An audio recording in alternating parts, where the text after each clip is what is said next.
ദൈവനാമം വാഴ്ത്തപ്പെടുമാറാകട്ടെ. കർത്താവിൽ വാത്സല്യമുള്ളവരെ, പിതാവിൻ്റെയും പുത്രൻ്റെയും പരിശുദ്ധാത്മാവിൻ്റെയും നാമത്തിൽ ഈ വിശുദ്ധ നോമ്പ് ദിന ധ്യാനം നമുക്ക് ആരംഭിക്കാം. കർത്താവെ, ഈ വിശുദ്ധ നോമ്പിൽ ഞങ്ങളുടെ ഹൃദയങ്ങളെ നിന്റെ തിരുവചന കേൾവിക്കായി ഒരുക്കേണമേ. ഞങ്ങൾ കേൾക്കുന്ന ഈ തിരുവചന ധ്യാനം ഞങ്ങളുടെ നിത്യജീവിതത്തിൻ്റെ അനുഗ്രഹ കാരണമായി തീരുമാറാകണമേ. പാപത്തിൻ്റെ ഭാരത്തിൽ നിന്നും മോചനം നൽകി നിന്റെ സന്നിധിയിൽ ഈ വിശുദ്ധ നോമ്പിൽ പുതുക്കത്തിന് ഇതൊരു കാരണമായി തീരുമാറാകണമേ. ആമേൻ. ഈ വിശുദ്ധ നോമ്പ് ദിനത്തിൽ പരീക്ഷണത്തിൽ ജയിച്ച കർത്താവ് നമ്മുടെ മാതൃകയാണ്. ഇന്നത്തെ ധ്യാന ചിന്തയ്ക്കായി നാം തിരഞ്ഞെടുത്തിരിക്കുന്ന തിരുവചനം വിശുദ്ധ മത്തായി എഴുതിയ സുവിശേഷം 4-ാം അധ്യായത്തിൻ്റെ 4-ാം വാക്യമാണ്. മനുഷ്യൻ അപ്പം കൊണ്ട് മാത്രമല്ല, ദൈവത്തിൻ്റെ വായിൽ കൂടി വരുന്ന സകല വചനം കൊണ്ടും ജീവിക്കുന്നു എന്ന തിരുവചനത്തെക്കുറിച്ച് ഇന്നത്തെ ധ്യാനത്തിൽ നമുക്ക് അല്പനേരം പഠിക്കുകയും പ്രാർത്ഥിക്കുകയും ചെയ്യാം. വിശുദ്ധ നോമ്പ് എന്നത് ഉപവാസത്തിന്റെ ദിവസങ്ങൾ മാത്രമല്ല, അത് ആത്മാവിൻ്റെ പരിശീലന കാലമാണ്. നമ്മുടെ കർത്താവായ യേശുക്രിസ്തു മരുഭൂമിയിൽ 40 ദിവസം ഉപവസിച്ചു, പ്രാർത്ഥിച്ചു. അവൻ വിശപ്പോടെ നിന്നപ്പോൾ പോലും പരീക്ഷകന്റെ വാക്കുകൾക്ക് വഴങ്ങാതെ വചനത്താൽ മറുപടി നൽകുകയാണ് ഉണ്ടായത്. ഇന്ന് ഈ വിശുദ്ധ നോമ്പ് ദിനം നമുക്ക് നമ്മോട് തന്നെ ചോദിക്കാം, എൻ്റെ പരീക്ഷണങ്ങൾ എന്തൊക്കെയാണ്? ഞാൻ തിരുവചനത്താൽ അതിനെ നേരിടുന്നുണ്ടോ? ഈ വിശുദ്ധ നോമ്പ് ദിവസം നമ്മെ ഓർമ്മിപ്പിക്കുന്നത് ആത്മീയ യുദ്ധം യാഥാർത്ഥ്യമാണ് എന്ന സത്യത്തെയാണ്. ജയവും നിശ്ചയമാണ്, ഉറപ്പുള്ളതാണ്. അതിനായി ഒരു പശ്ചാത്താപത്തിന്റെ വിളിയുണ്ടാകും. ഹൃദയമാണ് കീറേണ്ടത്, വസ്ത്രമല്ല എന്ന് യോവേൽ പ്രവാചകൻ നമ്മെ ഓർമ്മിപ്പിക്കുന്നുണ്ട്. ദൈവം നമ്മുടെ പുറം പ്രകടനങ്ങൾ കാണുവാൻ ആഗ്രഹിക്കുന്നില്ല. അവൻ അന്തരേന്ദ്രിയങ്ങളെ ശോധന ചെയ്യുന്ന ദൈവമാണ്. ഈ വിശുദ്ധ നോമ്പ് ദിവസങ്ങളിൽ ഉപവാസം, പ്രാർത്ഥന, ദാനധർമ്മങ്ങൾ ഇവ ശീലമാക്കുക മാത്രമല്ല, ഹൃദയ പരിവർത്തനത്തിലേക്കുള്ള വഴിയാണ്.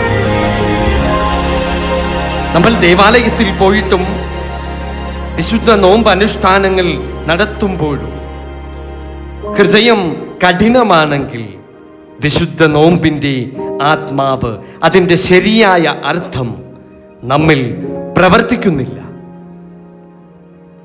പാപിനിയായ സ്ത്രീയുടെ കണ്ണുനീർ കണ്ട് മനസ്സലിഞ്ഞവനായ കർത്താവ് ഈ വിശുദ്ധ നോമ്പിൽ നിന്റെ അനുതാപം നിറഞ്ഞ ഹൃദയത്തിൽ നിന്നുള്ള കണ്ണുനീർ, ആ കണ്ണുനീർ തുള്ളികൾ ദൈവ തിരുമുൻപിൽ ഒരു പ്രാർത്ഥനയായി നമുക്ക് സമർപ്പിക്കുവാൻ സാധിക്കണം. നിന്റെ ആ പ്രാർത്ഥന ദൈവസന്നിധിയിൽ എത്തപ്പെടുക തന്നെ ചെയ്യും. തിരിച്ചുവരവിൽ ദൈവത്തിൻ്റെ കരങ്ങൾ നിനക്കായി തുറന്നിരിക്കുന്നു. തിരിച്ചു വരുവിൻ. ദൂരത്തുനിന്നു തന്നെ അപ്പൻ അവനെ കണ്ട് മനസ്സലിഞ്ഞ് ഓടിച്ചെന്ന് അവൻ്റെ കഴുത്തിന് കെട്ടിപ്പിടിച്ച് അവനെ ചുംബിച്ചു എന്നാണ് വിശുദ്ധ ലൂക്കോസ് എഴുതിയ സുവിശേഷം 15-ാം അധ്യായത്തിൻ്റെ 20-ാം വാക്യത്തിൽ നാം കാണുന്നത്. മുടിയനായ പുത്രന്റെ ഉപമയിലെ വാക്യം.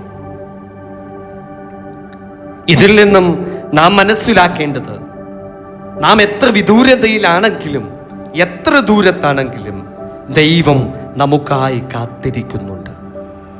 അപ്പന് തൻ്റെ മക്കളോട് കരുണ തോന്നുന്നത് പോലെ തമ്പുരാൻ കർത്താവ് നിനക്കും എനിക്കും വേണ്ടി കാത്തിരിക്കുന്നു. കാത്തിരിക്കുകയാണ്.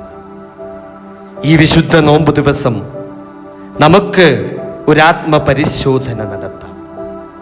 ഞാൻ ദൈവത്തിൽ നിന്ന് അകന്നു പോയിട്ടുണ്ടോ? എൻ്റെ പ്രാർത്ഥന കുറയുന്നുണ്ടോ? എൻ്റെ സ്നേഹം തണുത്തുപോയോ? നമുക്ക് തിരിച്ചു വരാം.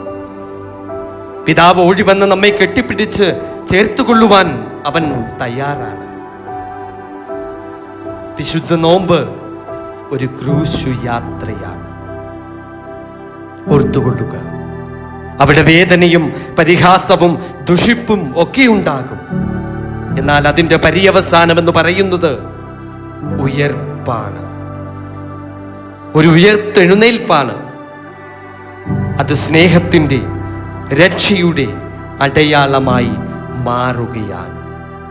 എൻ്റെയും നിങ്ങളുടെയും ജീവിതത്തിൽ ഉണ്ടാകുന്ന കുരിശുകൾ ഈ വിശുദ്ധ നോമ്പിൽ ത്യാഗത്തിലൂടെ, സഹനത്തിലൂടെ, കണ്ണുനീരിലൂടെ, വേദനയിലൂടെ കടന്നുപോയെങ്കിൽ മാത്രമേ ആ ദൈവിക കൃപയുടെ സ്നേഹം, ഉയർപ്പ് നമുക്ക് നമ്മുടെ ജീവിതത്തിലും അനുഭവിച്ചറിയുവാൻ സാധിക്കുകയുള്ളൂ. പ്രിയ ദൈവമക്കളെ, ക്രൂശ് എന്നത് അത് വേദന മാത്രമല്ല, അത് സ്നേഹത്തിൻ്റെ അടയാളം കൂടിയാണ്.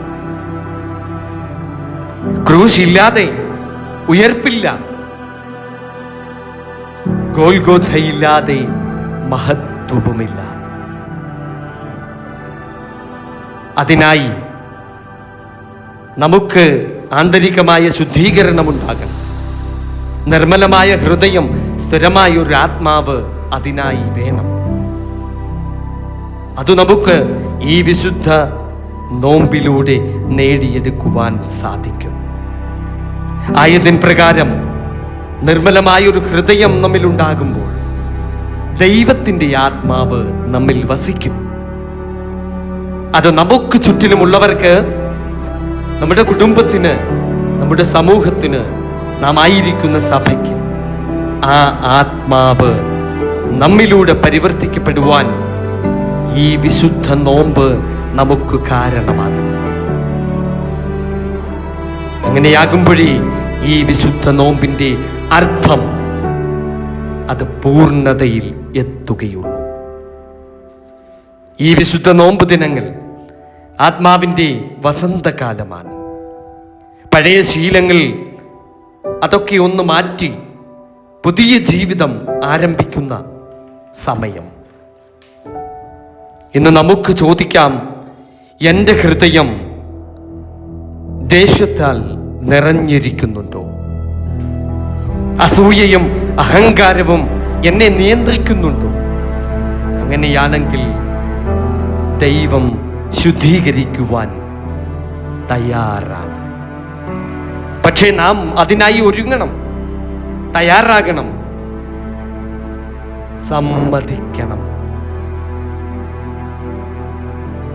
ലോകത്തിൽ നിങ്ങൾക്ക് കഷ്ടമുണ്ട് എങ്കിലും ധൈര്യപ്പെടുവീൻ, ഞാൻ ലോകത്തെ ജയിച്ചിരിക്കുന്നു എന്നാണ് വിശുദ്ധ യോഹന്നാൻ എഴുതിയ സുവിശേഷത്തിന്റെ 16-ാം അധ്യായത്തിന്റെ 33-ാം വാക്യത്തിൽ കാണുന്നത്. വിശുദ്ധ നോമ്പ് വിഷാദത്തിന്റെ കാലങ്ങൾ മാത്രമല്ല, പ്രത്യാശയുടെ കാലങ്ങൾ കൂടിയാണ്. ക്രൂശിന്റെ അറ്റത്ത്, അങ്ങേ തലയ്ക്കൽ ഉയർപ്പ് നമുക്കായി കാത്തിരിക്കുന്നുണ്ട്. നമ്മുടെ ജീവിതത്തിൽ ഒരുപക്ഷെ ഇപ്പോൾ ഇരുട്ടുണ്ടാകാം, പക്ഷേ ഉയർത്തെഴുന്നേറ്റ കർത്താവ് നമ്മോടൊപ്പമുണ്ട് എന്ന് നാം മറന്നു പോകരുത്. ഓർത്തുകൊള്ളുക, ഈ വിശുദ്ധ നോമ്പിൻ്റെ ഇന്നേ ദിവസം നമുക്ക് ഒരാത്മീയ തീരുമാനമെടുക്കാം. ഞാൻ തിരുവചനത്തോട് അടുപ്പം വർദ്ധിപ്പിക്കും. ഞാൻ പ്രാർത്ഥനയിൽ സ്ഥിരത പുലർത്തും. ഞാൻ ക്ഷമിക്കും. ഞാൻ സ്നേഹിക്കും. അങ്ങനെയൊരു ആത്മീയ തീരുമാനമെടുക്കുവാൻ ഈ വിശുദ്ധ നോമ്പ് നമുക്ക് സംഗതിയാകട്ടെ. പശ്ചാത്താപത്തോടെ ആരംഭിച്ച ഈ വിശുദ്ധ നോമ്പ്, ഈ യാത്ര ഉയർപ്പിൻ്റെ സന്തോഷത്തിലേക്കാണ് നമ്മെ നയിക്കുന്നത്. കർത്താവേ, എന്നെ പുതുക്കേണമേ. പിതാവിൻ്റെയും പുത്രൻ്റെയും പരിശുദ്ധാത്മാവിൻ്റെയും നാമത്തിൽ തന്നെ ആമേൻ. സ്തോത്രം. ഹല്ലേലൂയ. യേശുവേ സ്തോത്രം. യേശുവേ നന്ദി.